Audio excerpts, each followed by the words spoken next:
ως συρτός των ποντίων. Άλλοι λανθασμένα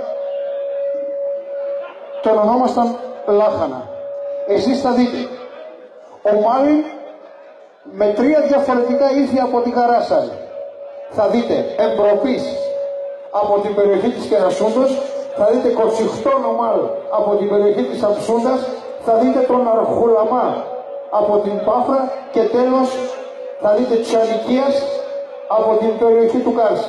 Σας ευχαριστούμε πάρα πολύ.